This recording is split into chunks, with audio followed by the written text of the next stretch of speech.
মোহন রাজ্যে এক রাজকুমার ছিল। সে দেখতে খুব সুন্দর ছিল। একদিন সে বনের মধ্যে ভ্রমণ করতে যায়।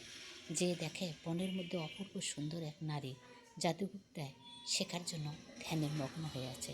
সে দূর থেকে নারীটিকে দেখে এবং তার অনেক ভালো লাগে। তখন সে নারীটির কাছে যায় এবং তাকে ভালোবাসার কথা বলে। নারীটি তখন আত্মচিৎকার করে যে আমি এখানে আমার সাধনা পূরণ করতে এসেছি, কোনো ভালোবাসা পাওয়ার জন্য নয়। তখন রাজকুমার তাকে জোরপূর্বক ধর্ষণ করে।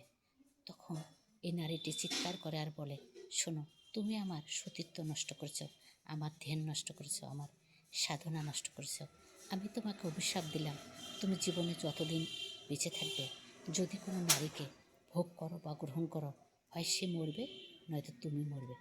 এই কথা বলে মেয়েটি গাছের একটি ডাল দিয়ে পেটের মধ্যে আঘাত করতে করতে রক্তাক্ত হয়ে নিজের জীবন শেষ করে।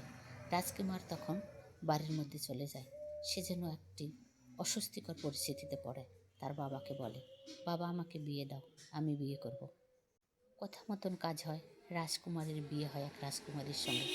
যখন রাজকুমারের সঙ্গে বাসর ঘর কাটায়, কিছুক্ষণের মধ্যে যেন সে অস্বস্তিকর পরিবেশ হয়।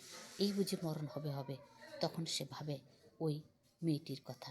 দৌড়ে গিয়ে সে রাজকুমারীকে চেপটে ধরে গলার মধ্যে ফাঁসিয়ে দিয়ে ঝুলিয়ে তার জীবনটা শেষ করে। যেই মাত্র তার জীবন শেষ হয়, রাজকুমার যেন পূর্ণ জীবন পায়। তখন সে কী করবে? এই লাশটিকে ঘরের মধ্যে যে ঝুলিয়ে রাখে, বলে সে আত্মহত্যা করেছে। এটা যেন রাজকুমারের নেশা হয়।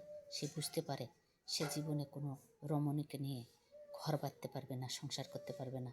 তার নেশার মাতালে সে ভেবে ওঠে, আমি নিত্য নতুন একটি করে সুন্দর মেয়েকে বিয়ে করব, ভোগ করব এবং এভাবে তাকে গলায় ফাঁস দিয়ে ঝুলিয়ে রাখব। কেউ এটা বুঝতেই পারবে না। যেমনি কথা এমনি কাজ। এভাবেই চলতে চলতে রাজ্যের প্রায় সব সুন্দর মেয়েরাই শেষ হয়ে যায়। রাজকুমারের নেশা যেন আরও নেশাগ্রস্ত হয়ে যায়। রাজকুমার যেন মানুষ থেকে রাক্ষসে পরিণত হয়। সে দেশে যেন মেয়ে শূন্য হয়ে পড়ে। সাধারণ যেন মেয়ে থাকে, তারা বিভিন্ন লেবেসে বেড়ায়। তারা শরীরের মধ্যে, মুখের মধ্যে কালি লেপে অসুন্দর হয়ে বেড়ায় এই রাজকুমারের জন্য। এই নারীরূপী রাজকুমার একদিন নদীর পাড়ে উদাস মনে বেড়াতে যায়। নদীর ধারে বসে আছে, এমন সময় দেখে নদীতে একটি মেয়ে গোসল করছে। সে গোসল করে উঠে নদী থেকে কাদো মুখের মধ্যে দিয়ে উপরে উঠছে। রাজকুমার দেখে অপূর্ব সুন্দর সে মেয়েটি। সে যেন লোভ সামলাতে না পারে।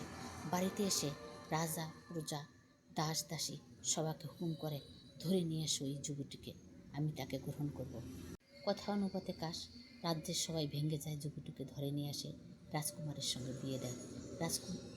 সে বাসর ঘরে রাজকুমারকে বলে, শোনো রাজকুমার, তুমি আজ আমাকে ভোগ করো না, তুমি আমাকে একটি দিন সময় দাও, পরবর্তীতে তুমি আমাকে যেমন খুশি তেমন করেই ভোগ করতে পারবে। রাজকুমারও তার কথা শোনে। এই মেয়েটি তখন রাজকুমারের খাদ্যের সঙ্গে বিষ মিশিয়ে দেয়। রাজকুমার সে খাদ্যটি খায়। খাওয়ার পর রাজকুমার মরে যায়। এই রাজ্যের পূর্ব রানী হয় এই মেয়েটি। সে বলে, তোমার মতো নারীরূপী রাক্ষস যদি এই পৃথিবীতে থাকে, তাহলে সব নারীরাই শেষ হবে, নতুন কোনো জগৎ তৈরি হবে না, নতুন কোনো মা তৈরি হবে না। তাই আমি তোমাকে শেষ করলাম। এটা আমার পাপ হবে না পুণ্য হবে জানি না, তবে আমি এক নতুন পৃথিবী তৈরি করলাম, নতুন রাজ্য তৈরি করলাম, নতুন মানুষ তৈরি করলাম। তবে রাজকুমার, তুমিও জেনে রেখো, তুমি যে আমার জীবনে স্বামী হিসেবে এসেছো, আমি আর জীবনে কখনো কোনো ছেলেকে স্বামী হিসেবে গ্রহণ করব না বা ছেলের নেশায় পড়ব না। তুমি আমার জীবনের শুরু, তুমি আমার জীবনের শেষ। এটি একটি অবাস্তব এবং অকল্পনীয় গল্প। গল্পটা যদি আপনাদের ভালো লাগে, আমাকে লাইক, কমেন্ট এবং শেয়ার করবেন।